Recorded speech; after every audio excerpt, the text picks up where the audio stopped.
Okay, everybody, we should be live. This is Pod Shoot, and today we are going to give Javier Milei a report card. Richard Salsman, political economist, founder of Intermarket Forecasting. He's also at Duke and with the Atlas Society. He has agreed to come back and discuss Milei's progress since he took over as president of Argentina. Welcome back, Richard. Great. So thank you. So I don't know exactly what you have in mind in terms of the order of this, but I have sort of four different dimensions in mind. So one of them would be, objective economic performance indicators, how he's doing on that. And I've heard good things about his bringing down inflation, for example. You could talk about also how he's doing politically in terms of achieving his policy goals with the legislature, et cetera. So objective progress that way. How he's performed in your mind, maybe philosophically, he's gone out and he's given a lot of speeches and public statements and et cetera. And then of course, there's the so-called court of public opinion. And in that regard, there was somebody spreading something recently who said there's mass protests in the streets and everybody is very upset with him. And so I'm not sure what you would make of that either. Do you think of another dimension that I've left out? So I agree with your structure. We should talk about the economic and financial stats. I think last time when I met with you, I said he had to improve those first before he made other philosophic political achievements. So I agree with that. And I have some data on that, which is very helpful. But I think also at the end of this, if we discuss things like what does it say, his success, which I, by the way, give like a B plus A minus to his we wanted to grade him. So I'll say it right up front. It's that good. It's that amazing just in only 6 months. I think at the end, if we have time, we might also address issues of whether his success says anything about, the kind of the objectivist view that philosophy has to precede political change. Because here we have political change. We have a libertarian leader in Argentina, but it's not a libertarian country. It's a country that's very dissatisfied, and it's a kind of a populist uprising against the Peronist regimes prior. But our view typically has been, unless there's philosophic change, you can't get political change, or you can't get political change that's persistent and lasting and durable. So that's an interesting thing. And secondly, I think it's interesting the issue of, I said, personalities versus principle. Trump is a personality. Milei is definitely a personality. They're both combative. They're both pugnacious. I think one of the reasons people like them is they fight back and fight for things. But Milei's different because he's got principles. He is learned. He has read the great liberty writers of the time. Trump is unread, and he isn't that way at all. So that is interesting, too, to see the differences in performance and durability based on the fact that you can't just have personality without principle or principle without personality. The combination can be really dynamic and really powerful. And then lastly, I think, Amy, it might be interesting, again, if we have time, legacy. It's a bit early. He's only been there 6 months or so, but it might be interesting to see, is Milei doing enough to change the atmosphere in Latin America generally toward the right? In other words, are other people likely to emulate him in his success? And or is he just a reflection of a change to the right in South America to begin with? We know in the past that left-wingers, like Bolivar and Castro and Chavez and others, Ortega, have been role models for those on the left, and we haven't really had right-wing role models down there other than military dictatorships and stuff like that. So that might be interesting as well. But if you just want to hear the numbers are actually quite amazing. And the most important thing he promised when he came in was to bring down inflation. He's done that. They had inflation at 25% a month. Hard to believe, actually, when he came in. He's down to 9% a month and declining. And that sounds like a lot to an American, but to an Argentine, that is really very noticeable. It's the cost of living going up enormously before he got there, promising to bring it down. Now, how did he bring it down? He somewhat pressured the central bank to stop overissuing money, but he doesn't have complete control over the central bank. What he does have control over is his Treasury Secretary. And that Treasury Secretary is responsible in part for the value of the peso, the foreign exchange value. And he stabilized that, which is amazing. The peso fell 60% in value in terms of the US dollar in the year before he took over. and it has stabilized. It's only gone down. It's still gone down, but it's only down about 10% in the first 6 months. That's almost nothing. That's almost complete stability. And Argentina has not had a stable currency in foreign exchange markets for 20 years. So that alone is a remarkable achievement. The Yeah. other thing he did was he moved from budget deficits, massive government spending in excess of taxes, to budget surpluses almost right away. It's an amazing what he did. I have a chart here somewhere where he Yeah, they saw your chart earlier, but now you get the narration with the chart. massive budget deficits to surpluses. And now, if you know how this works, and by the way, the surpluses are not due to extra taxes. He didn't raise taxes. He reduced and cut spending. He just slashed government spending. He cut the number of cabinet agencies from 18 to 9. And that helped control spending. At any rate, if you're not deficit spending, then you don't have to add to your national debt. You don't have to borrow. The difference, if you're running a surplus as he is now, you're able to pay down actually some of the national debt. So the U.S. is going the other way in that regard. Regarding the agencies, can you show the chart again? Can you hold the chart it's up here again? somewhere. Yeah, Amy wanted me to show. Oh, sorry. Here's the. Great. Yeah, because earlier we had it without any Amy. sound. Oh, you can't hear me now. Oh, Here's sorry. Yeah, now you can hear me again, Richard. Okay. Good. Yeah, we've got a little bit of a MacGyver setup here, guys. Yeah. Sorry about that. So those of you who can see this on the right, those numbers going up, those bars up, are surpluses. Now notice the sustained deficits prior and the huge deficit just before he got in. That's an amazing turnaround. That's a remarkable turnaround. He did promise it, but almost no one thought he would deliver it. Let me ask you a question about these numbers, though.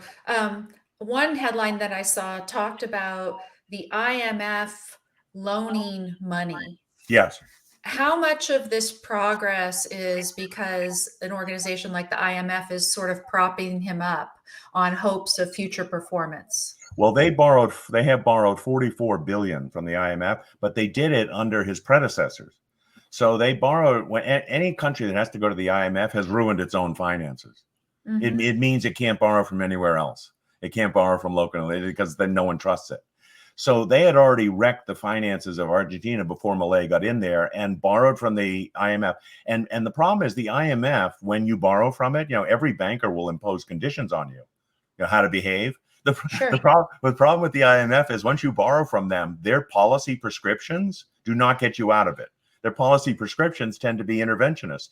They tend to be statist. And one of the things they actually do is they recommend that you depreciate your currency. I don't have to go into the details, but it's a crazy system. Now he's trying to get out from under the IMF. So it's not that the IMF has propped him up.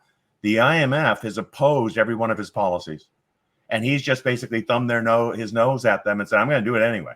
And what are you going to do? I'm not defaulting on the debt. If anything, he's making it possible for Argentina to service some of that debt, right? Because with the surplus, right? They have the surplus. Yeah, because if they have a surplus, then their own debt isn't going up as much.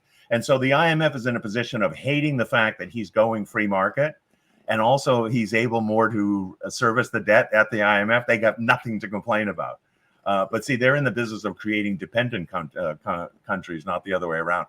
I wanted to say something quickly on the departments, because to get rid of half your cabinet agencies, the U.S. similarly has 16 cabinet agencies. People will remember the things like Department of Agriculture, or Department of Transportation, or Department of Energy. Those are the cabinet, and we have 16 of them. When the country started, we had 4. We had State, Treasury, Defense, and Justice.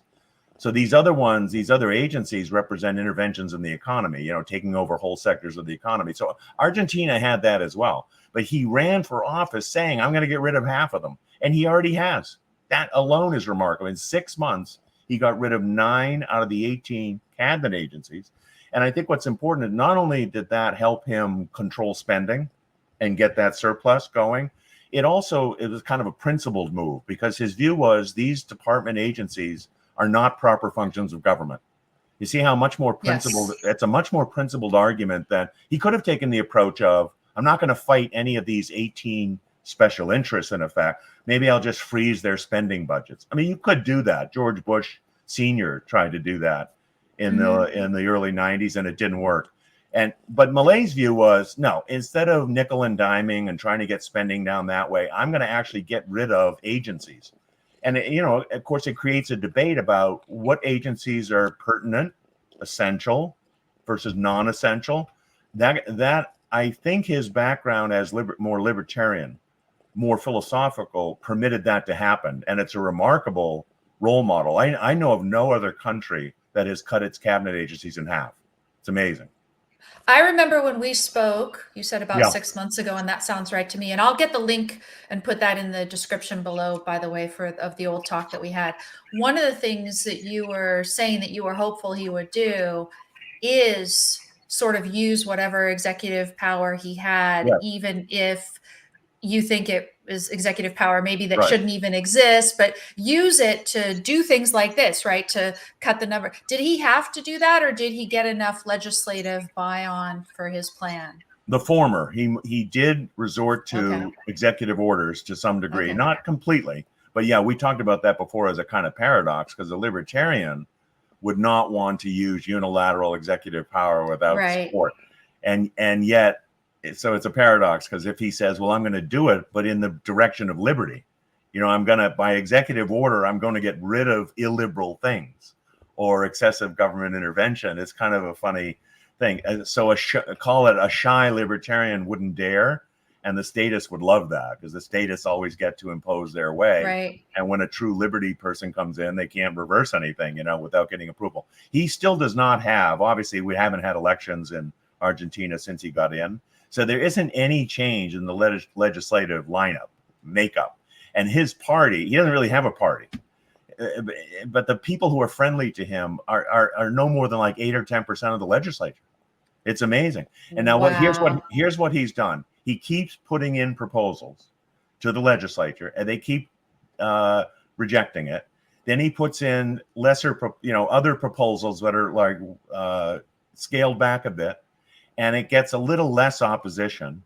And he just keeps doing it. He just keeps going at it every week. He proposes things. And here's what's happening, Amy. Every month that goes by that the numbers I just cited get better, he gets more credibility. Right. And right. he's Yes. able to argue. He's able to argue that, hey, I've been here just 6 months and I'm already improving the economic position by what I can do on my own. Why aren't you along for the ride here? And in public opinion polls, he is totally supported. There hasn't been any. If anything, there's been an increase. I don't know how accurate these polls are, but there's been no diminution in this. He won, remember, 55 to 46% in the election, but the polls are showing 70% approval. So it's higher. That's amazing. It But is. then recently I've been fed these headlines in a news feed that say there are huge demonstrations in the street. Yes, there and are. I think the picture was just for illustration. I don't know, but it was, military guys going to shoot at the demonstrators or something. Well, they would love to get something like that to show. Here's what's interesting. Argentina, all of Latin America, has a long history of, if there's a right-wing regime, it's militaristic, it's authoritarian. He isn't. The military under him isn't. And what's interesting is the left hopes it looks that way. So they're trying to go to the streets, have violence. They're trying to instigate a violent look to get people to think this is no different than all the other tin pen dictators. You see what I'm saying? It's a very disingenuous tactic, if you will. But it's also the kind of thing even Margaret Thatcher faced this in Britain. The labor unions had so taken over the labor market, and they have political power. They're not just powerful because they convince workers that they're helping. That they have power and they're in the streets. And I think Milei has handled this very well. He just keeps arguing that I am improving the position of labor by my own policies, and we should not have these special interests basically hijacking the streets or hijacking government or trying to keep their privileges. I think something like 40% of that labor force is labor unions. In the US, it's 10%. So it's a very high ratio. Here's another thing. 20% of the labor force in Argentina works for the government. Oh, gosh. And that's still the case even with the elimination of these agencies. Yes, this is taking longer to get. Well, that's coming down a little bit, but it's taking longer. Comparison, in Mexico, it's 10% of the labor market is in government. In the US, I think it's 6 or 7%. But now think of that. I would assume most of those people would vote for statist are, you know, for statist Of policy. course. So Right. someone like Milei has to convince the 80%, the other 80% that are not working for the government, and they still might be anti-capitalist. But you see the eight ball he's behind. He has to overcome the 20%, which will just reflexively always vote for statism. And by the way, here's another thing, and Trump faced this. These non-elected bureaucrats who are in government, they're not only voting for more government, they're resisting internally any change that Milei might want to enact. You know, because Sure. they're there as civil servants permanently. So they look at anyone who comes through and they'll say, you know, especially if they lean in the liberty direction, they'll just say, we'll just outlast this guy. He won't be here for more than 4 years, and we'll just resist every change he wants to make. So his legislative victories are increasing. The Senate approves. One question just to Yeah, follow up on this labor issue. yeah. So if it's 20% of the workforce works for the government, is that a reduction at all? What was it before?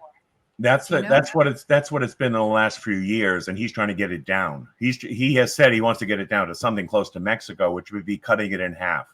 But it's too early to the numbers are too it's too early to see whether the numbers show that the 9 cabinet agencies that were eliminated will be able to bring that 20% number down. It'll bring it down somewhat, but I don't know if it'll cut it in half or not.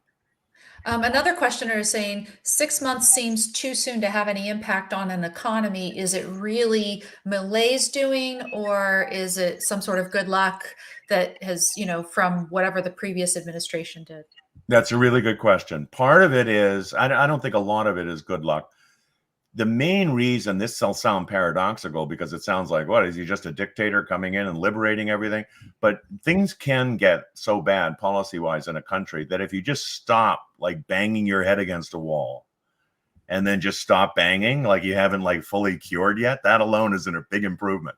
So, so Sure.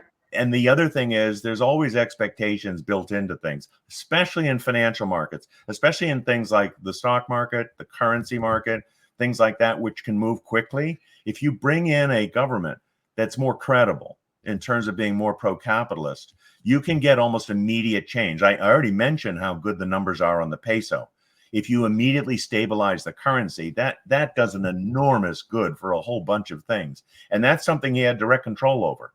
I mean, he didn't need any legislative approval to go to his Treasury Secretary and say, stabilize the peso, and convince the central bank, not to be overissuing the peso.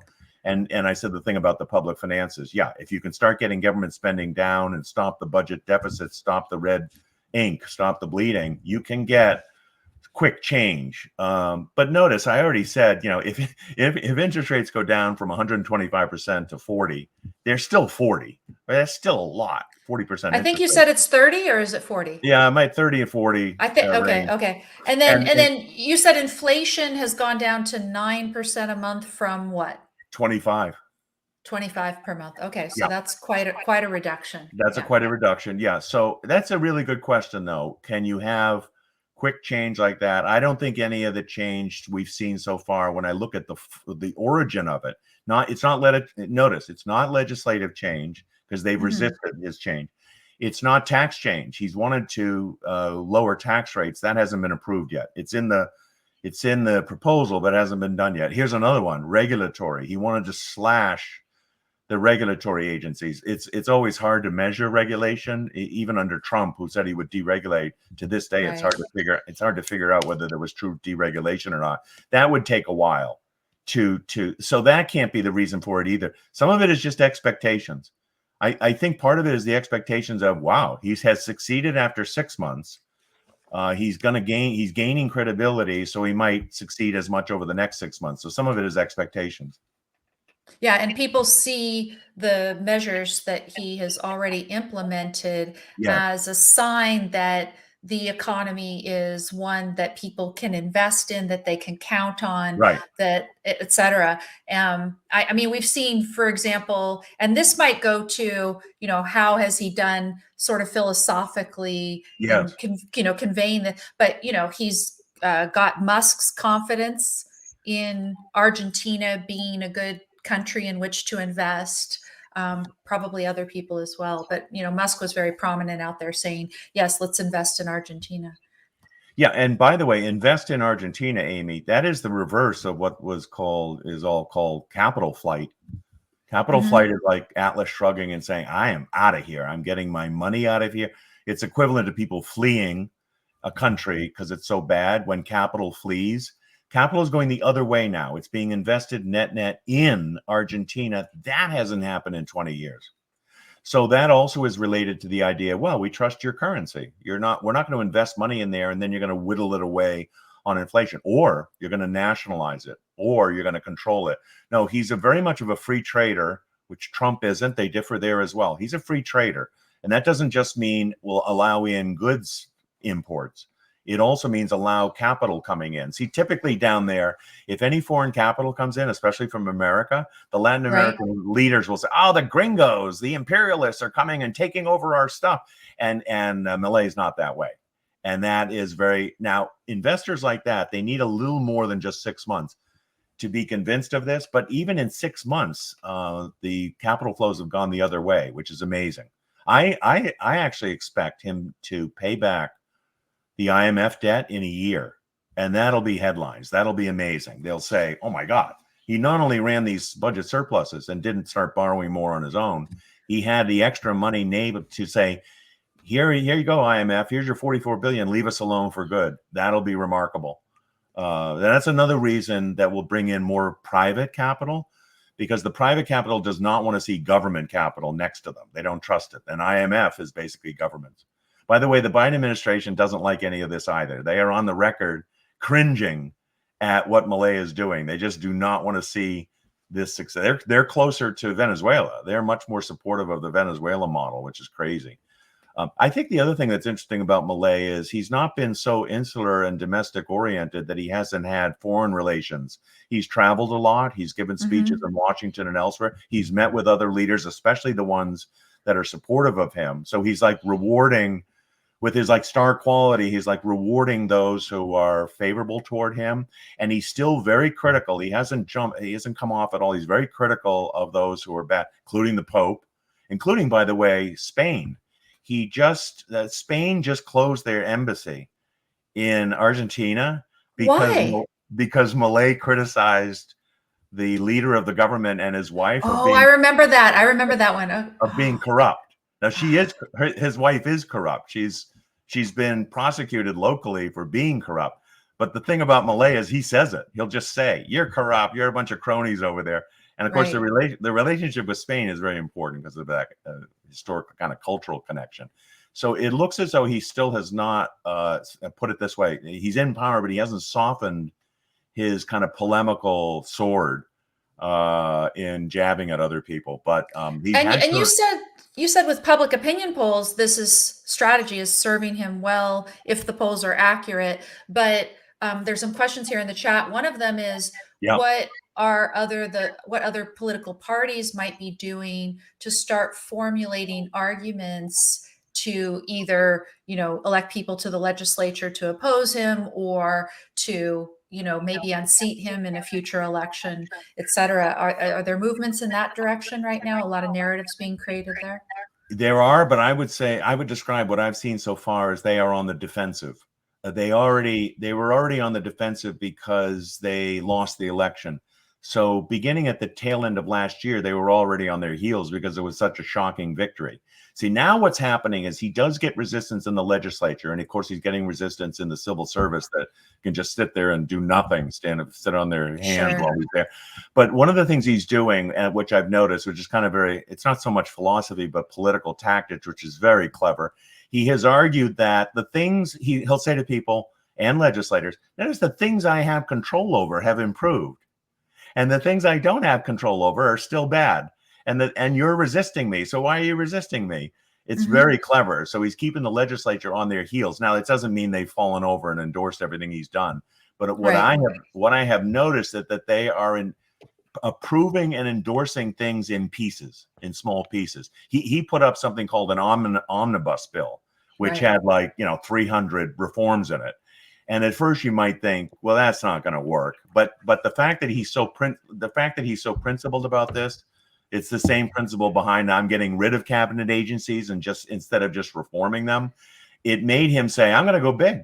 I'm going to go big and put up this omnibus. You see the entire package I want, from regulation to spending to taxes to environmentalism, by the way, we haven't talked about. And he said, I'm going to do this. Now, you don't have to approve it. Didn't really think they would approve it en masse like that. But at least it put up something like, here's what I'm looking for. And that is very unlike the right. You know, as from the Communist Manifesto onward, the left has been very good about saying, this is the totality of what we want. And if you don't approve it, how about just parts of it? And then they move in that direction. And it's a very powerful tactic because it sets a goal, you know, toward which they're working. And this omnibus package he put up is kind of like that. He's saying, you know, in an ideal world, if the legislature just approved everything I want, here's what it is. And it was comprehensive. It was remarkable, actually. It's like an overnight liberate the economy type package. But okay, so they didn't approve it. But when they don't approve it, you can go to the people and say, look what they didn't approve. Exactly. And the thing, again, the things I have control over, the currency, interest rates, the central bank and things, I notice that's where things are improving. So the longer he goes, you know, 6 months, 8 months, 9 months, able to make this distinction between, well, the improvements you're seeing are due to my, you know, will, not the will of the legislature. But how is the press treating him with respect to this? How is the press? The press locally is very left wing, so they're criticizing him up and down. Okay, so that's still the case. That always was, and it's still the case. Okay, there isn't any real right wing press there, so all the more remarkable when you think about it. Of course, they have now. Here's what's interesting: they have to cover him, so they have to cover what he says. So even if it's like a left wing media, you know, any speech he gives or any you know, wildly polemical thing he says, they kind of have to cover. They'll cover it with criticism, but that helps enormously. When he was just a candidate, you know, they could think, well, we'll cover him, but he'll be gone soon. And now he's there, and he's got, you know, what Teddy Roosevelt used to call the bully pulpit. So he's got this power to convey, and he still does. I said earlier, I still think he's a bit too professorial. If you see some of his speeches, right, at conferences, even at the World Economic Forum, he'll go into like long discussions of neoclassical economics and competition theory and everything. And I just shake my head because, I mean, he was a professor, but he has to grow into being a statesman, and that isn't easy, especially coming from a political part of the spectrum that says we don't have to run states. We don't even believe in states. Right. We're anarchists. Ideally, there would be no state. No state, right. Yeah. Well, if there's no state, there's no need for statesmen.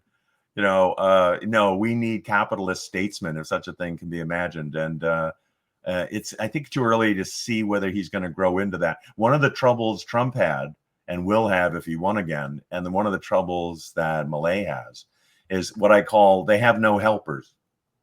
There's no helper. You need helpers. People will, you know, long lists of resumes where you can hire people. When Reagan came in, for example, kind of as an outsider in 1980, Washington hated him. The establishment didn't like him. The Jerry Ford, Nixon wing, Bush wing didn't like him. But he had been governor of California for 2 terms. Right. And so he had a cabinet, and he had links to think tanks. So, you know, so by the time he got to Washington, they would call over to the Heritage Foundation or Cato and say, give me a list of, you know, 1,000 people, because that's about what you need to head the cabinet agencies, and then deputy secretaries. And you know what I'm saying? All the appointments that are needed. Trump had almost none of that because he was a businessman. You know, so he didn't, and he had opposition within the Republican Party. So this idea, and he had sort of switched, right? Because he was actually pretty active with Democrats before, and so this was, you know, he's having to make new connections, right? So for the so-called right, So for that reason, and the reason that he hadn't governed at any level prior to that, people forget this. It's kind of sounds pedestrian, and who cares? But it really is important that once you gain power, the question is, well, who's helping you? And if you can't put your people in positions where you can trust that they'll carry out your order, you know what I'm saying? Then you're going to be on the defensive the whole time. And of course they want that. The other side loves neophytes because they can. But you're saying he's actually not really on the defensive right now.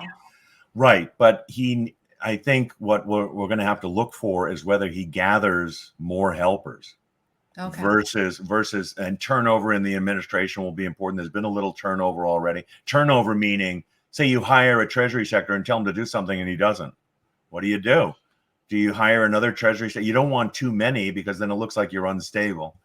But if they're not carrying it, but Trump had that problem. There's a lot of turnover in the sense of you couldn't keep cabinet officials long enough because they were either opposing you or whatever. So I think it's too early to tell whether Milei has been able to handle that problem. But I call it the problem of help. The longer he's there and the more he's successful, the more people will gravitate toward advising him. By the way, especially from abroad, it's been very interesting that Milei has had people from abroad in the libertarian movement, from America, from parts of Europe, going into Buenos Aires to advise him.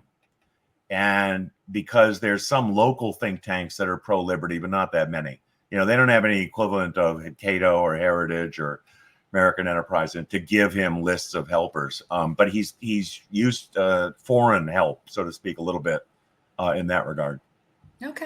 Okay. So you've talked about the fact that he's coming across as too professorial.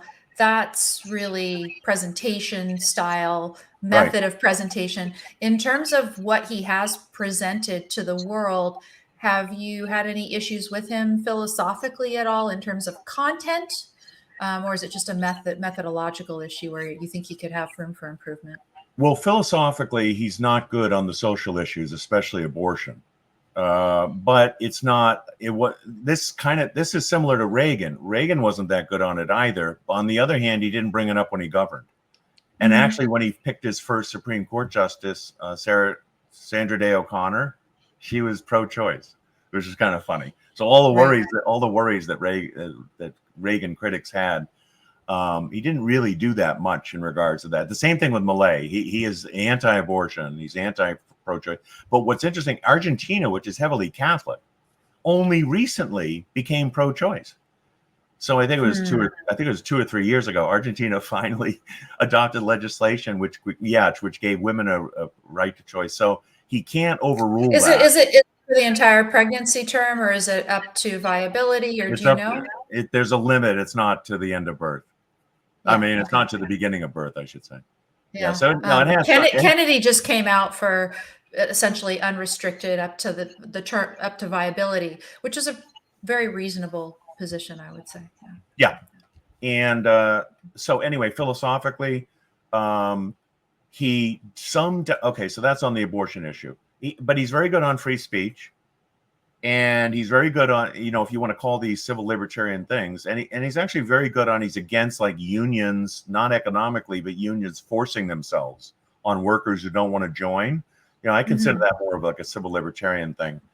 And now on media and the press is largely left wing.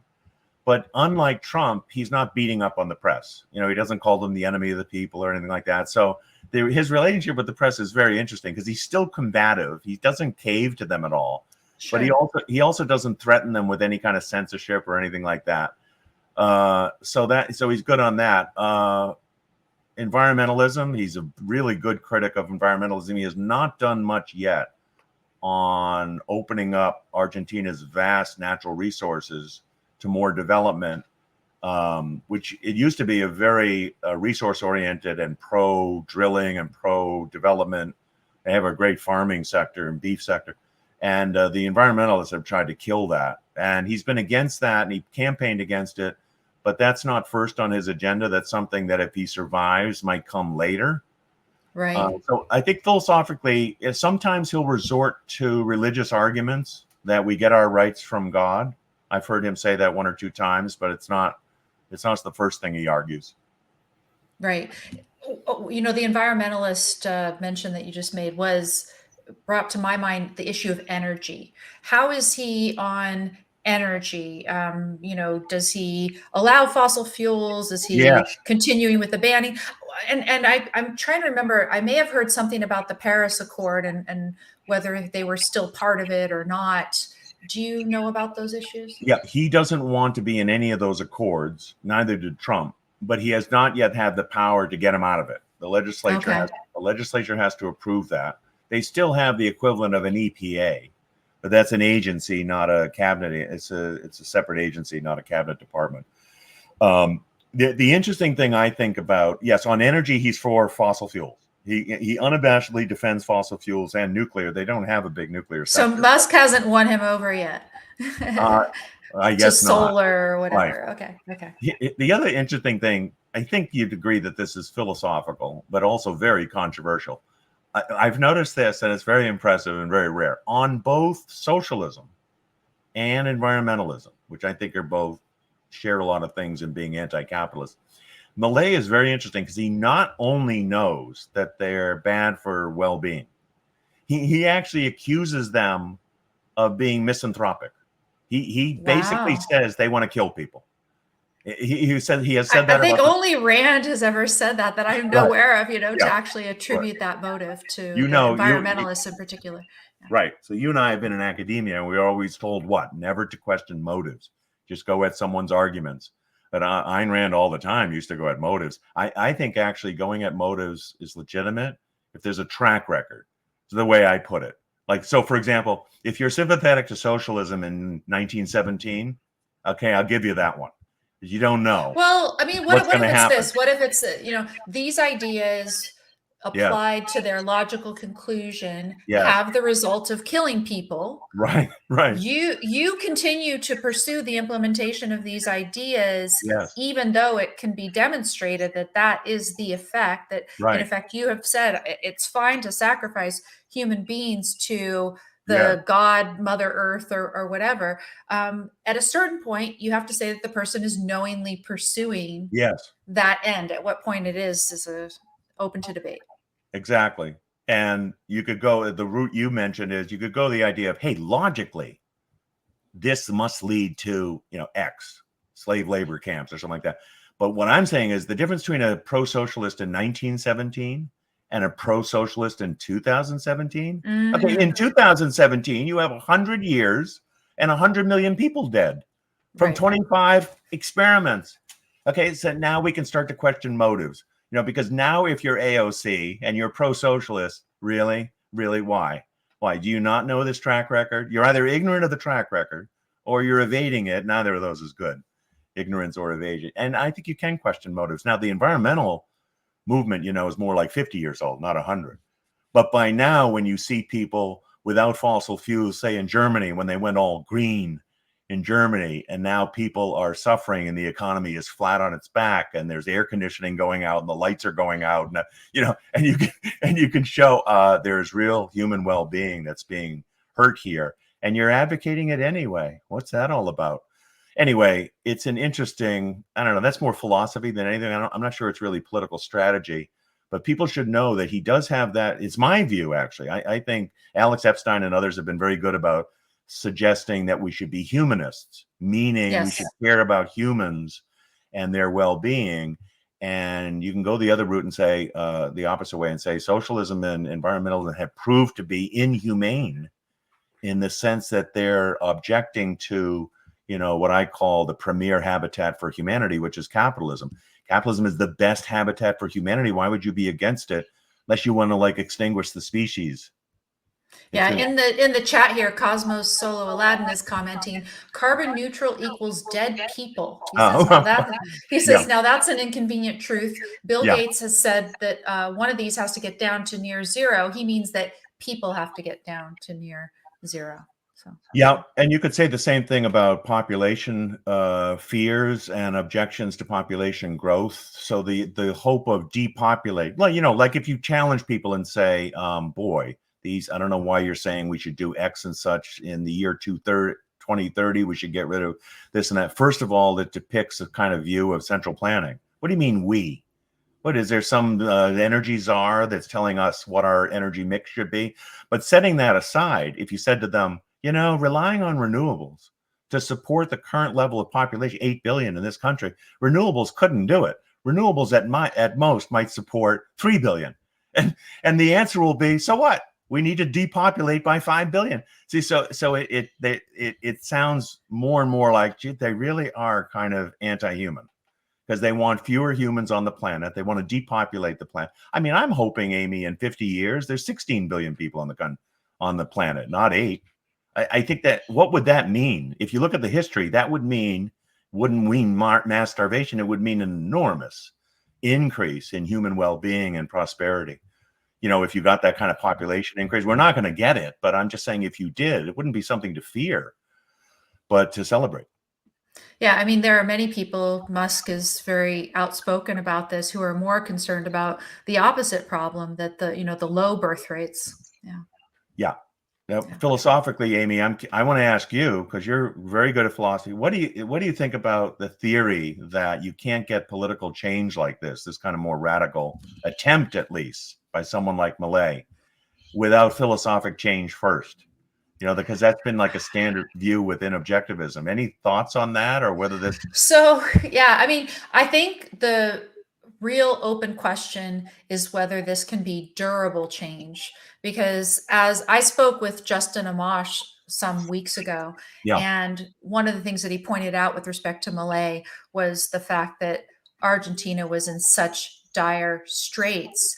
And so when there's this, truck like, it's a very concrete evidence in front yeah, of them that right, the current path is not working, then people are more open to allow something like this. And then the question is, has he been able to achieve in the population enough of an understanding of the causal connection between his ideas and the need to perpetuate a government that's based on those ideas, or are they going to forget that when things get a little bit more comfortable again, et cetera? So I think that's the unknown. The other interesting thing, because I asked Justin Amash, essentially, could it happen here? Could we have a yeah, Malay here?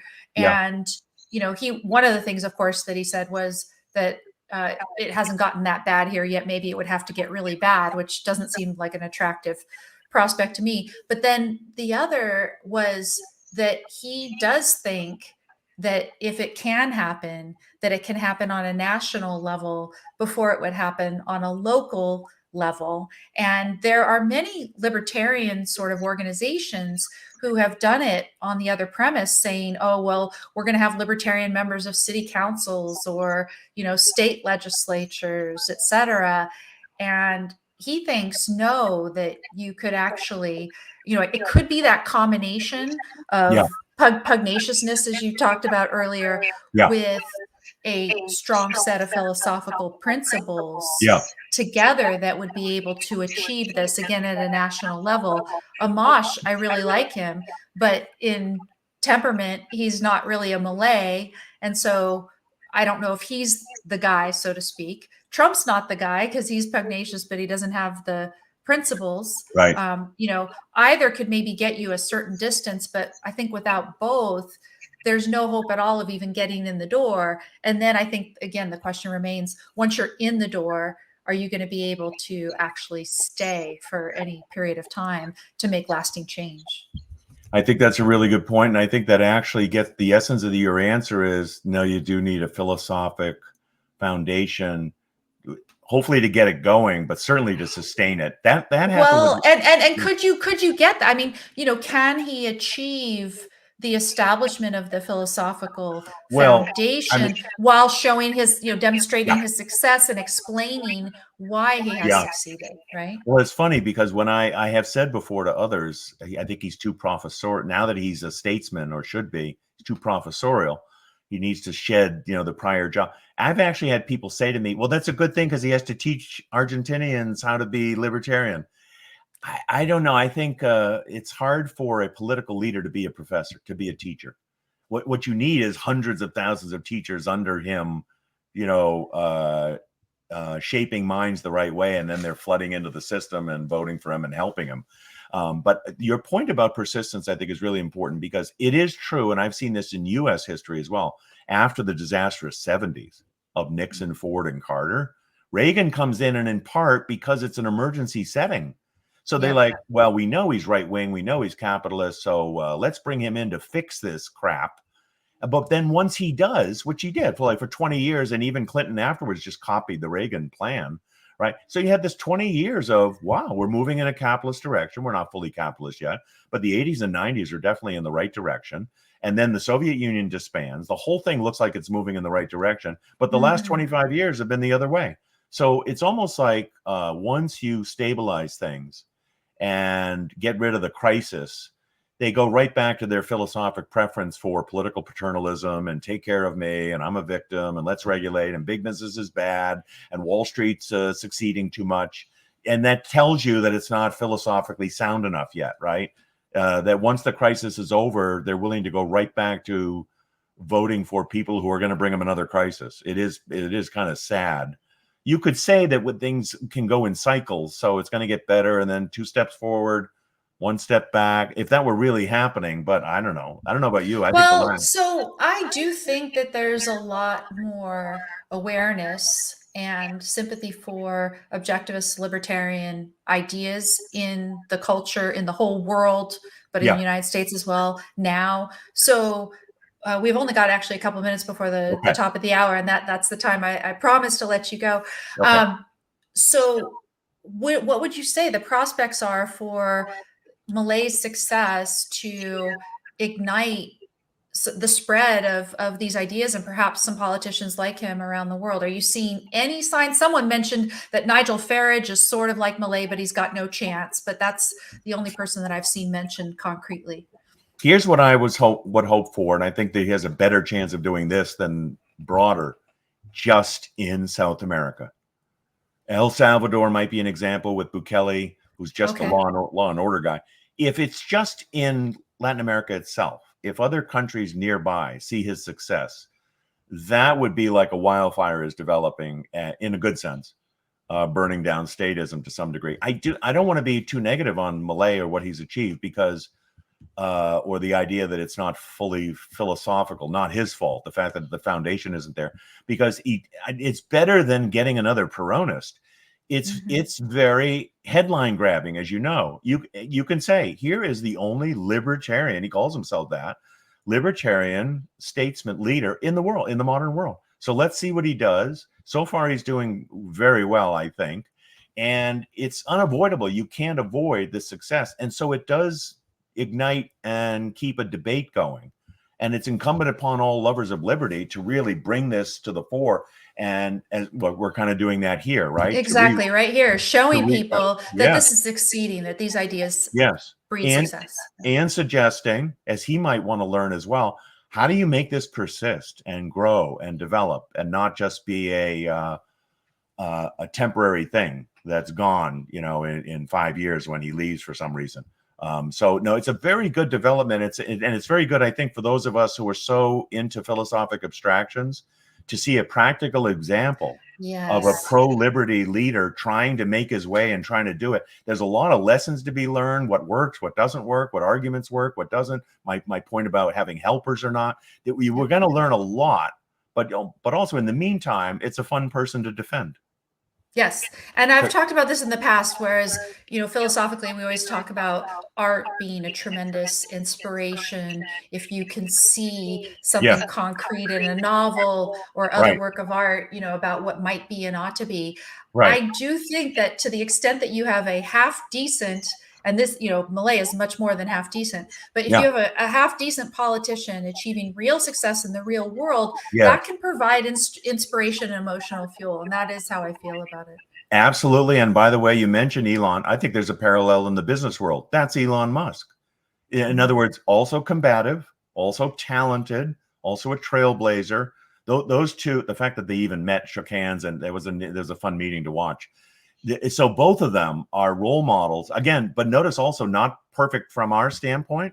They're not like perfect from our, but they're so good. And the combative part is much more important, I think, than people think, because it shows a kind of moral certitude, which typically doesn't exist on the right. It's usually the left that's militantly certain that they should take over the world. And the right is usually defensive. That's why they call themselves conservatives. They're trying to conserve whatever advances have been made by statists. These guys are not conservative. They're not trying to conserve anything. They're what we call disruptors. No, I want to disrupt. No, I'm going the other way. And I don't take your woke bullshit, and I don't take your status bullshit. If you look at both Elon and Milei's interviews, especially the fun, combative ones. They're very sure of themselves. They're very anchored, and it's very inspiring to those who are a bit more timid but pro-liberty. Yeah. Okay. Well, I think that's a great note to end on. Okay, great. And Richard, I thank you so much for this You're very welcome. fulsome update of his progress. So again, your grade is B plus A minus. B plus A minus. Are And you studying your Spanish and packing your bags? Yes or no? yes, gradually. Yeah, it'll take a while. Okay. Okay. Well, Yeah, you and I can do a road trip down there. It'll be fun. Maybe Okay, in a year. Thanks for having let's me. revisit this topic again. Thank you. And Okay, great. take care, everybody. Thanks, Amy.